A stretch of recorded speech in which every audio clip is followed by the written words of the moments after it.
Welcome to my channel. Halo semuanya, kembali lagi di pembahasan dan review chapter Tower of God terbaru. Gue gak akan bosan-bosan buat selalu ngingetin kepada kalian untuk like setiap chapter Tower of God-nya dan pakai koin kalian di webtoonnya ya.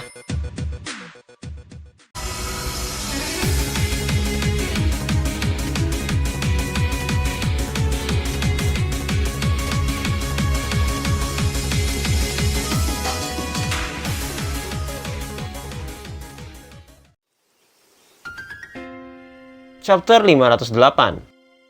Sebelum kita mulai, kita bahas sedikit dulu tentang chapter minggu lalu. Pada chapter minggu lalu, kita akhirnya melihat perlawanan Bam kepada White dan perubahannya yang terjadi setelah dia mengalami luka parah akibat tebasan White. Tapi karena perubahan Bam ini, banyak perdebatan apakah Shinsu hitam yang menyelimuti tubuh Bam setelah dia bangun itu memang hanya merupakan atribut Shinsunya atau merupakan kekuatan dari Black March.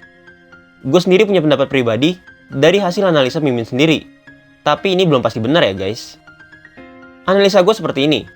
Kita tahu bahwa Bam memang sudah mempunyai atribut Shinsu berwarna hitam sejak dia melakukan revolusi terakhir bersama data dari Kun Edwan. Sejak itu, Bam masuk ke dalam dirinya dan melambangkan kekuatan pada dirinya itu dengan sebuah garis. Lalu setelah garis itu muncul, barulah atribut Shinsu pada diri Bam ini mulai berubah menjadi warna hitam. Jadi gue menyimpulkan, garis lurus yang Bam buat ini melambangkan kekuatan atribut Shinsu warna hitam yang Bam miliki sekarang. Kalau ada yang bingung, apa sih atribut Shinsu dan kenapa Bam memiliki Shinsu warna hitam? Sebenarnya atribut ini dimiliki juga oleh orang lain, bukan hanya Bam saja. Contohnya itu kayak Jahart. Jahart juga memiliki atribut Shinsu miliknya sendiri, hanya saja miliknya berwarna emas. Sayangnya, karena kekuatan atribut Shinsu Bam ini sangat besar, bahkan bisa menghilangkan bagian tubuh dari data Jahart. Tapi, saat itu Shinsu hitam milik Bam ini tidak bisa bertahan lama. Karena pada chapter 384, Bam mengakui bahwa kekuatan yang disimbolkan dengan garis ini, atau yang kita sebut sebagai Shinsu hitam, tidak dapat digunakan dan ditahan terlalu lama oleh Bam. Nah, kita lompat sekarang ke bagian sebelum Bam menusukkan Black March-nya di stasiun terakhir, tepatnya pada chapter 408. Black March saat itu merasakan kekuatan milik Bam yang dia sembunyikan itu, dan menanyakan kepada Bam, kenapa Bam tidak menggunakan kekuatan itu, padahal dirinya ini sedang dikepung oleh beberapa ranker. Lalu Bam di sini menjawab, sambil memikirkan kekuatan yang berbentuk garis lurus itu, bahwa katanya, kekuatan ini masih belum stabil dan sulit untuk menggunakannya untuk waktu yang lama. Sama kan sama yang gue bilang sebelumnya, kalau kekuatan Bam ini, atau lebih tepatnya atribut Shinsu berwarna hitam milik Bam ini, tidak bisa dipakai terlalu lama. Setelah itu, barulah Black March menawarkan sesuatu, yaitu jika Bam memakai kekuatan dari Black March, Bam akan bisa menggunakan kekuatan itu lebih lama dari sebelumnya. Dan beberapa chapter setelahnya, Black March yang digunakan ke dalam tubuh Bam ini, dapat mengubah kedua tanduk Bam menjadi warna hitam. Singkatnya, Black March ini menjadi alat memantik dan menambahkan kekuatan atribut Shinsu Bam yang berwarna hitam ini menjadi lebih besar, bahkan dapat digunakan dan ditahan Bam lebih lama. Jadi kesimpulannya, memang atribut Shinsu berwarna hitam Bam ini merupakan Shinsu yang dia dapat dari hasil latihan revolusi bersama data Kun Edwan. Tapi menurut gua, kekuatan Black March juga ikut adil, sehingga Shinsu hitam Bam ini semakin kuat dan dapat digunakan lebih lama. Kita bisa lihat itu dari tanduk Bam yang berwarna hitam. Ya gitulah hasil dari analisa gua setelah gue cari-cari dari kemarin. Tapi gue nggak bilang ini pasti benar ya, karena gue aja bisa salah. Semua itu tergantung dari Siu sendiri. Setelah berubahnya Bam minggu lalu, kita akhirnya melihat White yang cukup serius melawan Bam saat ini. Karena dari sekian chapter, White akhirnya menyerang Bam dengan sebuah serangan yang memiliki nama. Tapi ternyata walaupun mungkin serangan White ini lebih mematikan daripada sebelum-sebelumnya, dengan gampangnya Bam dapat menangkis serangan tersebut dengan hanya satu tangannya saja. Di chapter minggu ini pun, kita akan melihat kelanjutan dari pertarungan mereka berdua. Tapi pada cerita ini dibuka dengan keadaan Kun yang terakhir kita tahu kalau salah satu ketua divisi dari Corps 5 yaitu Nanatona menyerangnya dengan sebuah fire blast ke arah Kun dan Lycos-nya, sehingga menyebabkan ledakan yang cukup besar di sana. Oh iya, sebelumnya gue sempat salah kalau ternyata Nanatona ini bukan termasuk sebagai high ranker ya, tapi sepertinya Nanatona ini masuk ke dalam elite ranker. Karena biasanya ketua divisi dari suatu korps itu bukan berasal dari ranker biasa. Seperti halnya Charlie, walaupun hanya ranker biasa, tapi dia disebut sebagai elite ranker, sehingga bisa menjadi salah satu pelayan di altar Jahart. Kembali lagi ke ledakan yang disebabkan oleh Nanatona tadi. Ternyata, walaupun sudah diserang oleh Nanatona, masing-masing lighthouse yang Kun kendalikan masih berfungsi dan tidak terjadi apa-apa.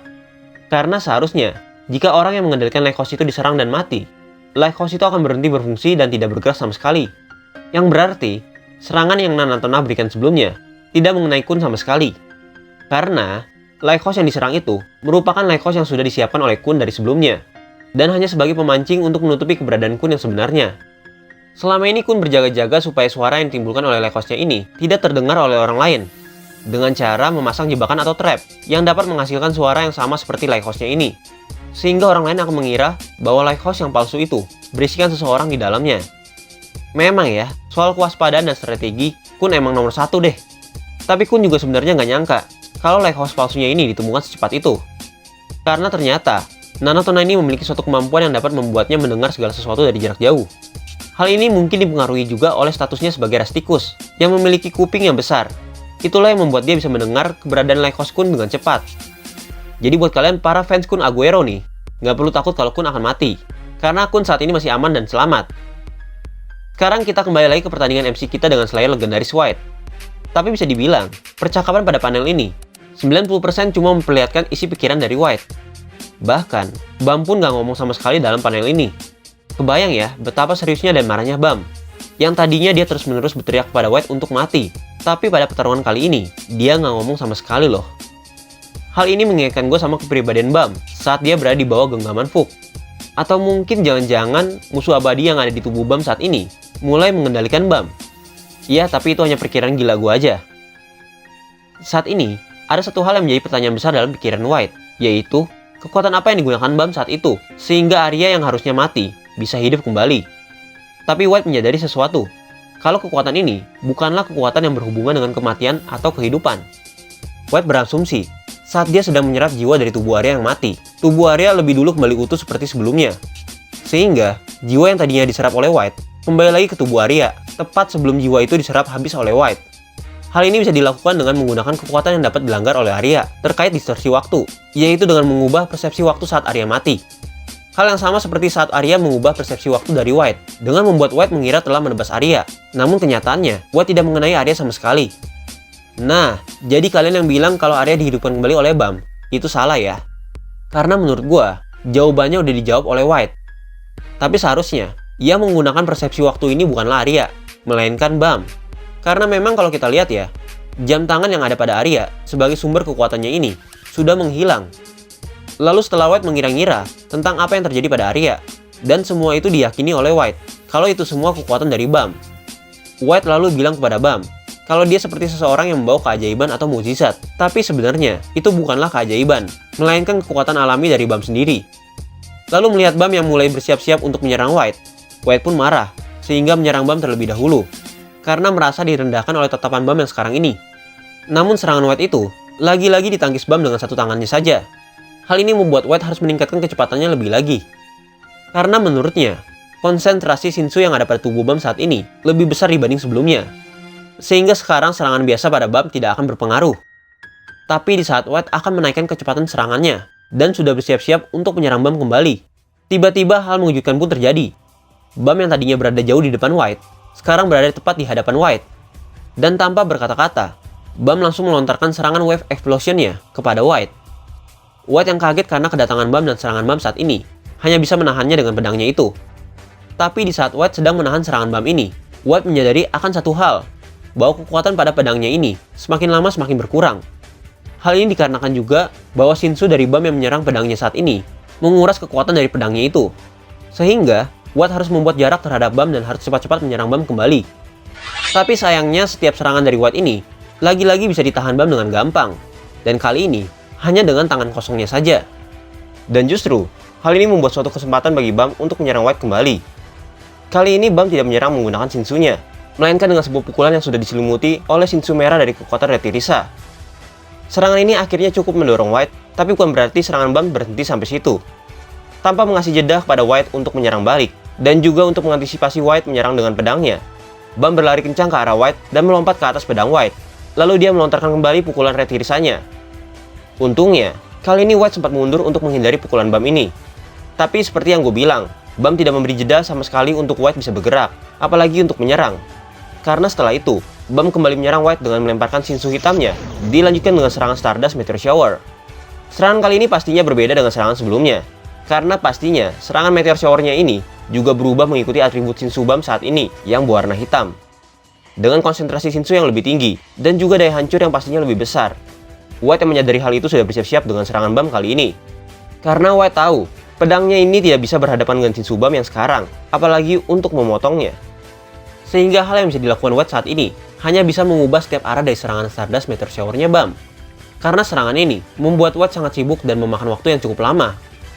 Dan setelah selesai dengan semua serangan itu, lagi-lagi White tidak diberi jeda untuk bernafas.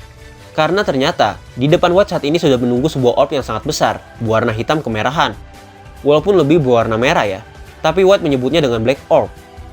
Kali ini, akhirnya kita melihat Black Orb yang sempat keluar di beberapa chapter yang lalu.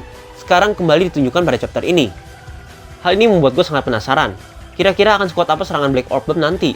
Apakah Black Orb yang disebut oleh White ini memiliki kekuatan yang hampir sama dengan Red Orb yang pernah Bam gunakan di lantai tersembunyi? Atau akan berbeda dan bisa membuat sang Slayer ini terluka parah? Menurut kalian gimana guys? Tapi ya, setelah gue baca chapter ini, hal ini membuat gue tambah yakin kalau White kemungkinan besar akan kalah dengan kehabisan kekuatannya. Karena kalau kalian ingat lagi nih, sebelumnya White sempat bilang kalau pedang yang digunakan kali ini sangat kuat dan dapat menguras banyak energi. Pertanyaan gue, apakah pedang ini sama dengan pedang yang digunakan saat melawan putri jahat yang pernah mengalahkan dia dulu? Kalau iya, mungkin hal yang sama bakal terjadi kembali pada White nih. Saking lamanya bertarung dan menggunakan pedang itu, White mungkin akan kehabisan energi dan jiwa untuk dia gunakan.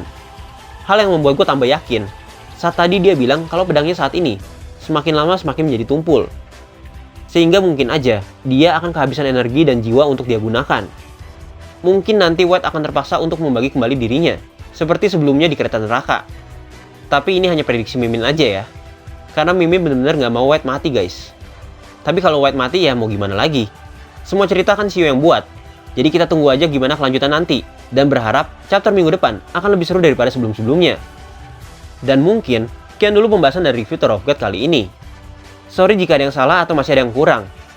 Gue Andrew pamit dan sampai ketemu di video selanjutnya. Bye-bye.